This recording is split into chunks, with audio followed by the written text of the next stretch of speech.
Jangan sampai karakter budak ini saudara, ya, yang selalu menyalahkan orang lain di sekitarnya. Kita ada masalah, kita salahkan orang lain. Kita jatuh dalam dosa, kita salahkan orang lain. Karakter manusia padang gurun, all about me, semua tentang saya. Orang yang selalu bersyukur, maka Tuhan akan buka jalan. Kita semua bersyukur di tempat ini. Apa yang Tuhan sudah percayakan, kita lakukan sama-sama. Kita lakukan yang terbaik bagi Tuhan. Makanya saudara bersyukur karena kita orang-orang tanah perjanjian. Orang-orang yang dimenangkan oleh Tuhan, yang sudah menang. Kami kagum akan Engkau Tuhan. Kami kagum akan karya-Mu. Kami kagum atas apa yang telah Kau kerjakan dalam kehidupan kami. Terima kasih Tuhan, biar segala pujian, penyembahan, ucapan syukur hanya bagi nama-Mu di tempat yang maha tinggi. Biarlah Tuhan saat ini Engkau hadir baik di tempat ini maupun dimanapun Tuhan Yesus para jemaat-Mu berada. Engkau hadir Tuhan. Terima kasih kuasai setiap kami Tuhan, sehingga kami boleh belajar mengerti Tuhan apa yang Kau kehendaki dalam kehidupan kami.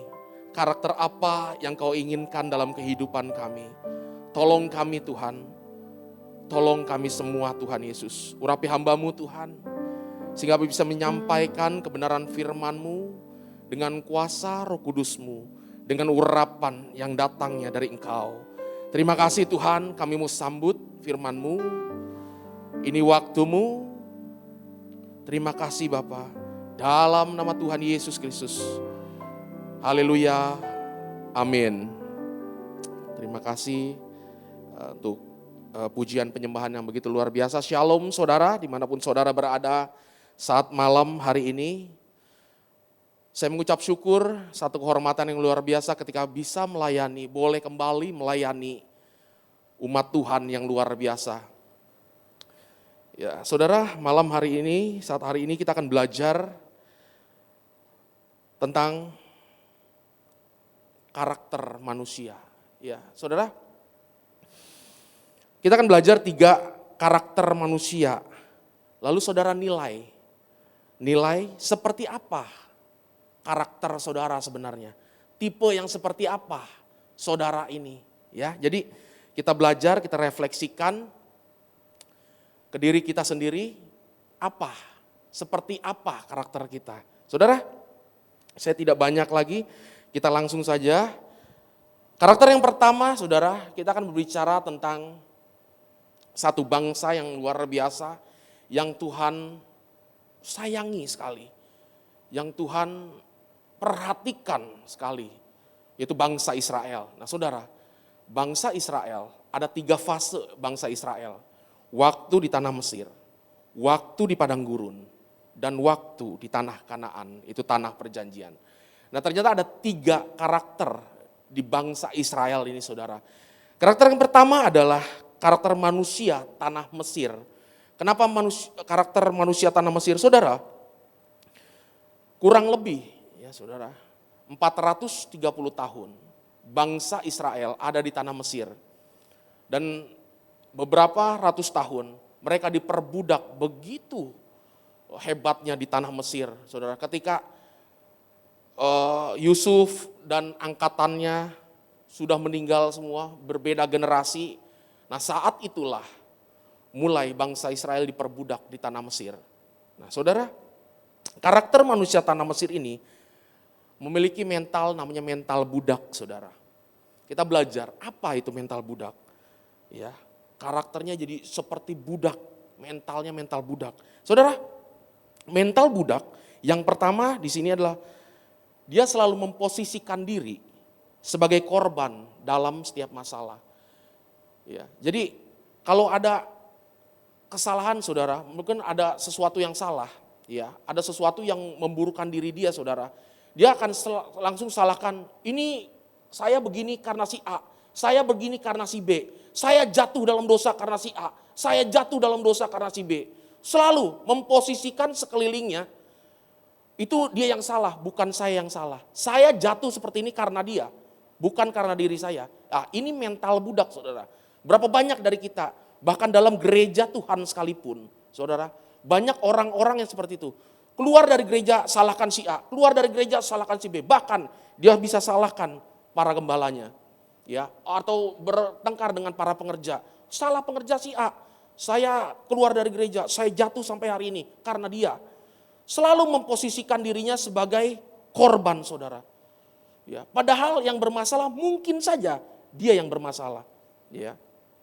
Nah, hati-hati seperti ini, saudara.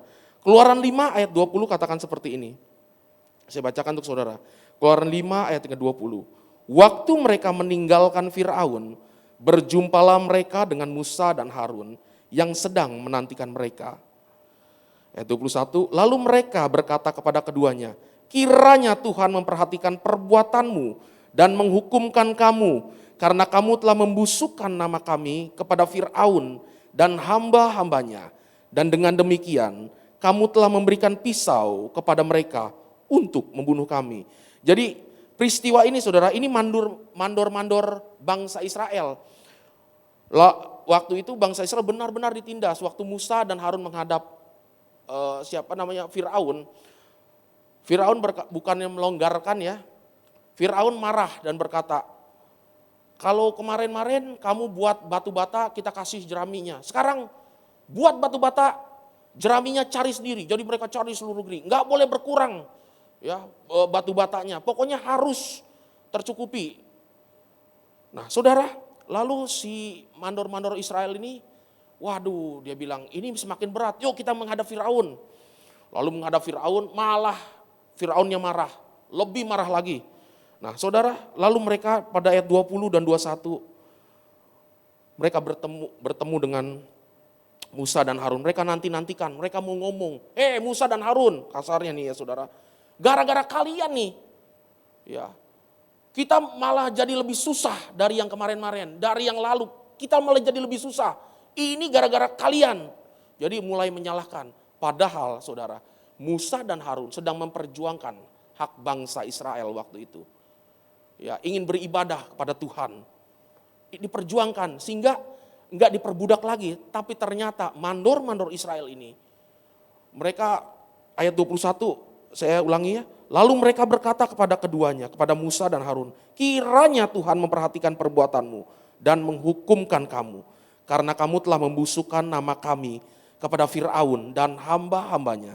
Dan dengan demikian kamu telah memberikan pisau kepada mereka untuk membunuh kami. Saudara, kita belajar. Jangan sampai karakter budak ini, saudara, ya, yang selalu menyalahkan orang lain di sekitarnya. Kita ada masalah, kita salahkan orang lain. Kita jatuh dalam dosa, kita salahkan orang lain. Ini banyak, bahkan saya jumpai saudara di gereja-gereja Tuhan, banyak sekali. Ya, saudara, kalau saudara orangnya, mulai hari ini bertobat saudara. Bertobat saudara. Jangan pernah salahkan orang lain ketika engkau jatuh dalam dosa. Periksa dirimu, kenapa engkau bisa jatuh dalam dosa? Bukankah karena kita sendiri kita jatuh dalam dosa? Ya, bukan hanya karena orang lain, bukan karena orang lain saudara, karena kita sendiri kita bisa jatuh dalam dosa. Ya. Yang kedua saudara, karakter manusia tanah Mesir selalu bersungut-sungut. Keluaran 16 ayat yang kedua, saya bacakan untuk saudara. Keluaran 16 ayat kedua, demikian firman Tuhan. Di padang gurun itu bersungut-sungutlah segenap jemaah Israel kepada Musa dan Harun. Dan berkata kepada mereka, kalau kami mati tadinya di tanah Mesir oleh tangan Tuhan, ketika kami duduk menghadapi kuali berisi daging dan makan roti sampai kenyang. Sebab kamu membawa kami keluar ke padang gurun ini untuk membunuh seluruh jemaah ini dengan kelaparan. Saudara, peristiwa yang terjadi di padang gurun ini saudara, ini sungguh kalau saya baca saudara ya, kalau kita baca sama-sama ya. Saudara, mereka melihat bangsa Israel itu melihat mujizat demi mujizat di tanah Mesir. Waktu bangsa Israel mau keluar dari tanah Mesir, 10 tulah terjadi di depan mata bangsa Israel. Mereka lihat sendiri, begitu tulah yang menekan bangsa Mesir waktu itu. Ya, lalu terbelahnya laut Teberau, sehingga bangsa Israel berjalan di tengah-tengahnya. Saudara, saya nggak bisa bayangkan bagaimana mungkin ya di padang gurun itu bersungut-sungut bangsa Israel. Ya, udah ada mendingan kami mati di Mesir daripada mati di padang gurun seperti ini. Mereka bersungut-sungut, saudara. Mereka berkeluh kesah terhadap Musa dan Harun, dan terlebih berkeluh kesah terhadap Tuhan. Berapa banyak saudara dari kita yang berkeluh kesah. Di luar sana saudara, banyak orang-orang yang lebih susah. Saya pikir saudara, saya ini jujur saya seorang yang suka bersungut-sungut saudara. Saya pikir saya ini udah yang paling susah hidupnya. Ternyata ada yang lebih susah dari saya saudara. Ada yang bahkan nggak bisa makan sekalipun. Tetapi kita masih selalu bersungut-sungut saudara. Satu kali waktu zaman-zaman pandemik awal-awal saudara, saya bersama dengan pendeta Frankie, kami ngasih sembako kemana-mana. Ya saudara, kita kasih sembako ke hamba-hamba Tuhan. Kita bawa mobil, kita kadang naik mobil box atau mobil yang ada lah. Kita telusuri bukan jemaat Tuhan, hamba Tuhan ini saudara, para gembala. Kami datang ke rumahnya, kami lihat saudara, rumah-rumah mereka. Benar-benar sungguh memprihatinkan lah. Ya. Dari situ kami belajar, saya panggil pendeta rekan saya, pendeta Frankie ini, Bang, ternyata ada yang lebih susah dari kita ya. Ada yang lebih memerlukan dari kita. Dari situ kami belajar bahwa Tuhan terima kasih. Engkau tempatkan kami di tempat yang terbaik. Saya selalu katakan Tuhan terima kasih. Terus saudara, saya jujur saya selalu belajar Tuhan terima kasih kau tempatkan kami tempat yang terbaik. Tuhan terima kasih kalau hari ini kami boleh makan. Tuhan terima kasih kalau hari-hari ini anak-anak kami masih boleh sekolah. Tuhan terima kasih kalau hari-hari ini kami masih boleh diberi kesehatan. Saudara, ketika kita bersungut-sungut, bertanya-tanya kepada Tuhan, Tuhan, kenapa saya seperti ini? Ternyata ada yang lebih parah dari kita saudara, ada yang lebih susah dari kita. Nah, melihat seperti itu saudara, bukan merasa terhibur, tapi Tuhan terima kasih, ternyata tangan Tuhan masih memberkati kita semua. Dan saya percaya sekali gereja ini akan menjadi gereja yang diberkati Tuhan. Gereja ini akan menjadi gereja yang menjadi saluran berkat buat banyak orang. Ya, saudara. Nah, saudara, itu karakter bangsa Israel waktu di tanah Mesir. Yang kedua, saudara, karakter manusia padang gurun. Ya. Karakter manusia padang gurun kita lihat, saudara, di Bilangan 11 ayat keempat. Bilangan 11 ayat keempat. Firman Tuhan katakan seperti ini. Orang-orang bajingan yang ada di antara mereka kemasukan nafsu rakus, dan orang Israel pun menangislah pula serta berkata, siapakah yang akan memberi kita makan daging? Kita teringat kepada ikan yang kita makan di Mesir dengan tidak bayar apa-apa, kepada mentimun dan semangka, bawang prei, bawang merah dan bawang putih. Saudara, kalau kita lihat ayat 4, ayat 5 ini saudara. Terlebih ayat keempat saudara. Ketika saya baca dengan bahasa lainnya saudara. Itu orang-orang yang berbeda ya. Orang-orang yang berbeda di antara bangsa Israel. Tetapi firman Tuhan di dalam bahasa Indonesia ini, LAI saudara. Ini sangat-sangat luar biasa sekali. Mereka katakan bahwa orang-orang bajingan. Bayangkan saudara. Kalau orang bajingan, saya lihat ya, bajingan ini lebih dari penjahat saudara. Ya, bajingan bayangkan, orang-orang yang benar-benar jahat lah. Ya. Mereka di antara bangsa Israel. Ya. Saudara, saya renungkan, tadi siang saya renungkan ayat ini. Saudara, ternyata saudara, mungkin ya, siapa orang-orang bajingan ini saudara? Mungkin saudara, saya berimajinasi ya.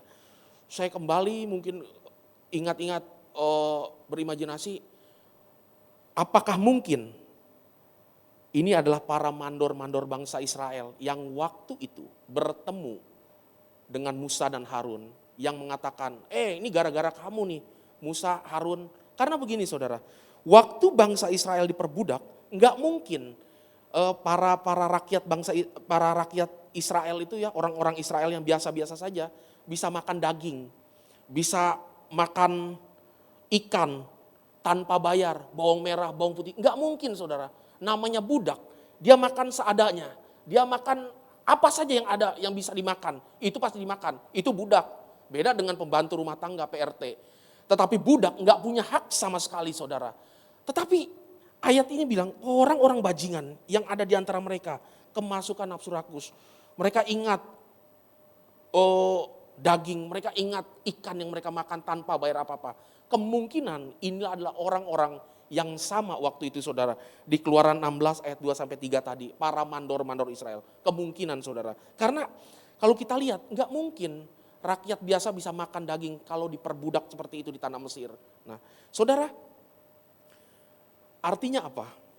Karakter manusia padang gurun, all about me, semua tentang saya. Mereka rancangkan seperti ini saudara, karena ingin kembali ke Mesir. Kalau ke Mesir dia mungkin bisa jadi seperti apalah ya. Mungkin ada sisa-sisa bangsa Mesir ya, bangun kerajaan lagi dan mereka bisa makan enak lagi. Tapi hanya mereka, yang lain pasti diperbudak lagi. Ingat saudara, hati-hati ketika semua tentang saya, semua untuk saya, itulah awal kejatuhanmu. Itulah awal engkau akan jadi absintus di gereja atau di lingkunganmu. Absintus itu apa? Absintus kalau baca di kitab Wahyu, itu yang memahitkan saudara. Ya. Saudara, orang kepahitan akan bergaul dengan orang kepahitan, itu sudah pasti. Orang yang luka batin itu pasti bergaul dengan orang yang luka batin. Ya, kalau orang yang kepahitan itu ngobrolnya nyambung saudara. Dia kepahitan sama siapa? Sama pengerja A. Dia kepahitan. Oh dia pasti seneng ngobrolin. Iya dia memang begitu. Iya dari dulu juga begitu katanya. Wah jadi nyambung terus saudara. Itu orang kepahitan. Ya, jadi bergaul dengan orang kepahitan. Orang bajingan ini, orang rakus yang kemasukan nafsu rakus, pasti mereka bergaul dengan orang-orang yang sesama dengan mereka. Nah, saudara, itulah karakter manusia padang gurun. Mereka akan selalu bilang all about me, semua tentang saya. Ya, jadi ya udah ini harusnya egois lah saudara ya. Jadi saudara harusnya kita ini harus penuh dengan ucapan syukur saudara. Kadang-kadang saudara, kita ini seperti laut mati. Ya, hati-hati. Ketika kita seperti laut mati, maka nggak ada kehidupan di sana. Ya, saya belum pernah ke laut mati saudara, tapi saya research, saya cari, ada gak sih kehidupan di laut mati? Nggak ada saudara. Tetapi kenapa laut mati nggak pernah kering? Karena dari sungai-sungai itu banyak mengalir ke laut mati. Ya. Dan laut mati tidak mengalirkan kembali airnya saudara.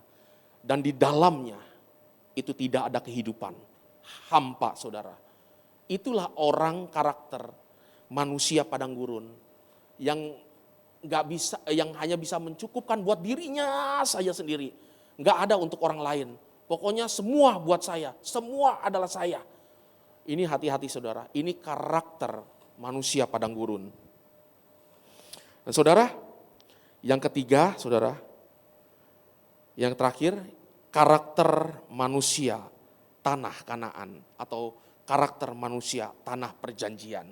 Saudara, karakter manusia tanah perjanjian adalah orang-orang yang sudah sampai ke tanah perjanjian tentunya. Dan sebelum mereka sampai ke tanah perjanjian, mereka pastinya melewati semua proses yang ada. Ya, setuju dengan saya saudara? Mereka lewati proses demi proses. Dari Mesir, padang gurun diproses, akhirnya sampai ke tanah perjanjian. Ini orang-orang yang sudah diproses Tuhan. Orang-orang yang sudah lewati proses Tuhan. Saudara, orang-orang yang sudah melewati proses Tuhan, maka percayalah, dia akan menjadi saluran berkat buat banyak orang. Kita baca di kitab 2 Korintus 9 ayat yang ke-8. 2 Korintus 9 ayat yang ke-8. Firman Tuhan katakan seperti ini. Dan Allah sanggup melimpahkan segala kasih karunia kepada kamu, supaya kamu senantiasa berkecukupan di dalam segala sesuatu, dan malah berkelebihan di dalam berbagai kebajikan. Bayangkan saudara, Allah sanggup melimpahkan segala kasih karunia-Nya kepada kita. Supaya apa? Supaya kita senantiasa berkecukupan. Nah saudara, ketika kita sudah berkecukupan, ini hati-hati saudara. Orang-orang di tanah perjanjian pasti menjadi saluran berkat. Tadi saya katakan menjadi saluran berkat. Saudara camkan ini, saudara harus menjadi saluran berkat. Lukas 3 ayat 11. Lukas 3 ayat ke-11. Ketika kita sudah menjadi diberkati Tuhan luar biasa. Lukas 3 ayat 11 katakan, jawabnya, barang siapa mempunyai 2 helai baju, ya, hendaklah ia membaginya dengan yang tidak punya. Dan barang siapa mempunyai makanan, hendaklah ia berbuat juga demikian. Saudara, ketika kita sudah berkati saudara, maka berkatilah orang lain. Berkati orang-orang yang kekurangan saudara. Ya. Karena ayat 11 katakan gini sekali lagi, barang siapa mempunyai 2 helai baju, hendaklah ia membaginya dengan yang tidak punya. Saudara, saya mengucap syukur sekali kepada Tuhan di tengah pandemik sekalipun ya. Gereja di tempat ini melakukan hal yang luar biasa saudara. Harusnya di tengah pandemik, kalau kita berpikiran secara manusia saudara, enggak usah dong kita bangun segala macam. Udah keep aja dulu, tahan dulu, jangan lakukan apa-apa. Karena apa? Biar ada makanan. Ya biasanya kita tabung dulu nih, biar ada makanan untuk hari-hari selanjutnya. Tetapi gereja ini saudara, ini gereja yang mungkin aneh juga saudara. Di tengah kesulitan, malah memikirkan, yuk gimana kalau kita bangun namanya satu tempat rumah singgah saudara. Ada satu bangun gedung yang belum jadi, tetapi banyak orang-orang yang memerlukan saudara. Bayangkan saudara, kita bisa tidur nyenyak di rumah. Hujan sekalipun kita bisa tidur nyenyak di rumah. Bagaimana dengan orang-orang yang gak punya rumah? Dan itu ada di dalam gereja kita sendiri.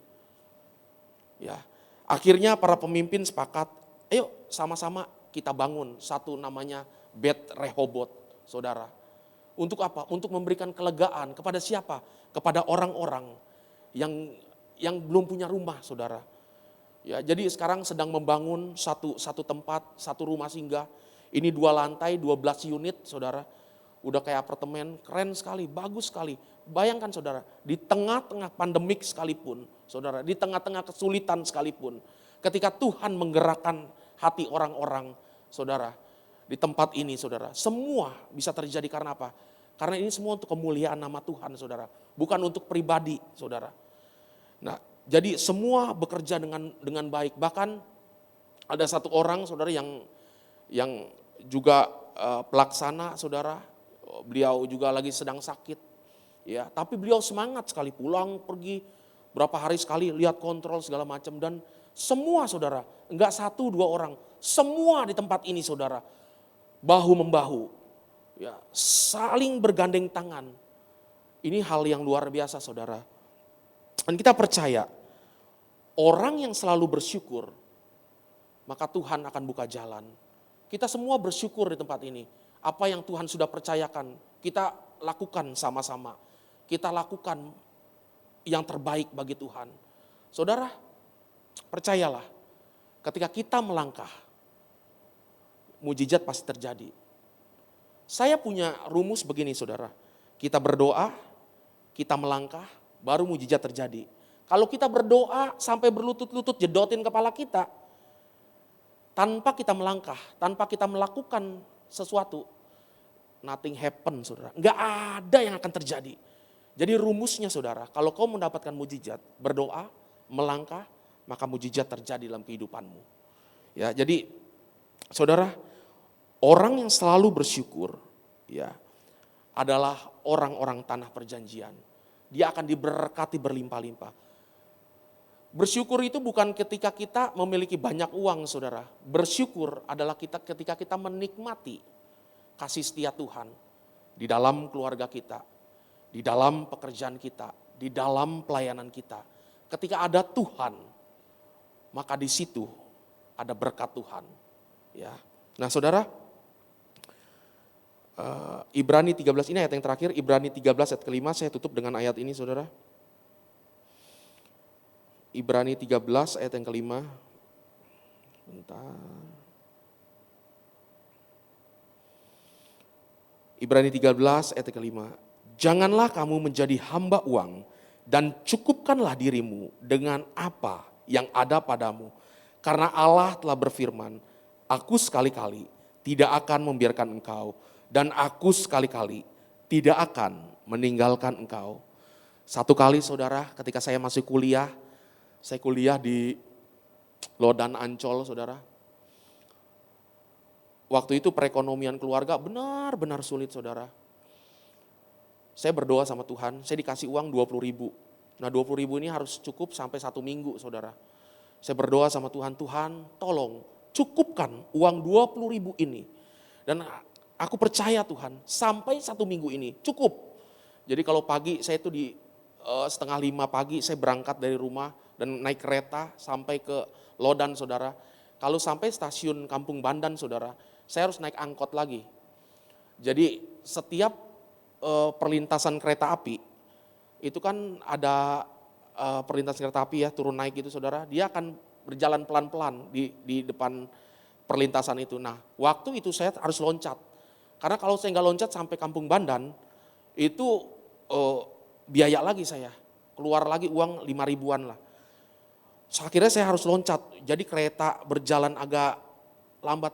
Ya cepet lah, tapi agak lambat lah. Saya karena udah biasa setiap hari. Jadi saya lompat, saudara. Nah kalau lompat saya cuma jalan 10 menitan. Nah setiap hari saya lakukan itu. Kalau sore pulangnya, saudara, kuliah saya cuma 2 atau 4 SKS. Bayangkan, saya ini tua di jalan, jadi harus nunggu kereta itu jam 3 sore atau 4:30 sore. Karena kereta dulu nggak kayak kereta sekarang, lebih enak. Saya harus tunggu dan kalau dari kampus saya harus jalan kaki lagi. Itu bangsat 30-45 menit saya berjalan kaki. Saudara, saya berdoa, Tuhan tolong cukupkan 20.000 ini. Dan naik kereta, saya itu ada kartu kereta, saudara. Jadi naik kereta gratis. Nah 20.000 itu, saudara, saya nggak tahu bagaimana caranya, tapi Tuhan cukupkan sampai hari Minggu. Itu masih ada sisa dan saya masukkan ke dalam kantong persembahan. Waktu saya di gereja lama, saya masukkan kantong persembahan. Tuhan, ada sisa, ya bukannya sisa-sisa gitu, tapi ini persembahan saya segini-gininya nih Tuhan. Ya udah saya kasih, saya kembalikan kepada Tuhan. Dan saudara, itu juga yang sedang kita alami. Pembangunan Bet Rehoboth ini, saudara, untuk orang-orang ini, saudara. Keuangan saya dengar sudah menipis, tapi saya percaya, kita semua percaya, ketika kita berserah sama Tuhan, uang yang 20.000 aja bisa Tuhan lipat gandakan. Saya nggak tahu gimana caranya bisa saya makan di kampus juga bisa semua tergenapi lah, terlayani lah saya, nggak kelaparan. Saya percaya juga hari ini pun berapapun uang yang masih ada, percayalah Tuhan akan berkati berlimpah-limpah sampai bangunan itu jadi. Kita nggak tahu gimana caranya, itu caranya Tuhan. Makanya saudara bersyukur karena kita orang-orang tanah perjanjian. Orang-orang yang dimenangkan oleh Tuhan, yang sudah menang. Ya saudara, jadi malam hari ini saudara, saya undang saudara untuk kita mau berdoa saudara. Mari kita bersatu dalam doa. Tuhan terima kasih untuk penyertaan-Mu. Tuhan terima kasih kalau Engkau sudah memberikan visi dan misi di gereja ini lewat para gembala. Tuhan kami berdoa di dalam nama Tuhan Yesus. Biarlah setiap apapun yang dikerjakan, yang dipercayakan oleh Engkau Tuhan dalam gereja ini untuk menjadi saluran berkat. Tuhan kami berdoa, kami angkat tangan untuk pembangunan Bet Rehoboth Tuhan. Tuhan tolong ya Tuhan Yesus. Tuhan tolong Tuhan. Semuanya berjalan dengan sesuai kehendak rencana-Mu. Apapun yang kurang di sana, di sini Tuhan. Kami percaya Tuhan, Kau akan berkati berlimpah-limpah. Sehingga bangunan itu bisa dipergunakan oleh anak-anak-Mu ya Tuhan. yang berkekurangan. Tuhan tolong ya Bapak. Terima kasih Tuhan untuk gerejamu Tuhan. Terima kasih untuk para gembala, pengerja, jemaat. Semuanya diberkati Tuhan. Kami mengucap syukur untuk Bet Shalom juga Tuhan. Kalau Tuhan berkati Bet Shalom Tuhan. Kami mengucap syukur biarlah roh takut akan Tuhan ada di dalam kehidupan anak-anakmu, dalam kehidupan oma opa, dalam kehidupan karyawannya. Diberkati berlimpah-limpah semuanya Tuhan. Tidak pernah kekurangan, sebab tangan Tuhan yang memberkati. Terima kasih Bapak, kami mengucap syukur buat malam hari ini. Kami mengucap syukur untuk semua yang sudah ikut ibadah. Berkat yang sama juga tercurah. Terima kasih Bapak, terima kasih Tuhan. Dan sebelum kami tutup dalam doa, kami persilakan untuk Bapak Gembala untuk berdoa berkat. Terima kasih Tuhan Yesus. Terima kasih Bapak, kami mengucap syukur untuk semua yang kau kerjakan. Tuhan, terima kasih untuk firman-Mu, kami sangat diberkati Tuhan Yesus. Tuhan, terus pakai hamba-Mu, Pendeta Aaron, Tuhan Yesus, pakai dia untuk hormat kemuliaan bagi nama-Mu. Biar banyak jiwa dimenangkan dan dikuatkan, karena perkataan yang mengalir dari lidah bibirnya, perbuatan yang mengalir melalui tangannya, melalui kakinya, melalui hikmat yang Tuhan berikan kepadanya. Terima kasih Bapa. Sekarang gereja Tuhan, angkatlah kedua tanganmu, terimalah berkat-berkat terbaik daripada Allah Bapa, Allah Putra, Allah Roh Kudus, belas kasihan dan penyertaan Tuhan kita Yesus Kristus ada padamu mulai hari ini sampai selama-lamanya. Di dalam nama Tuhan Yesus Kristus, semua yang percaya dan sudah diberkati sama-sama katakan, amin. Amin.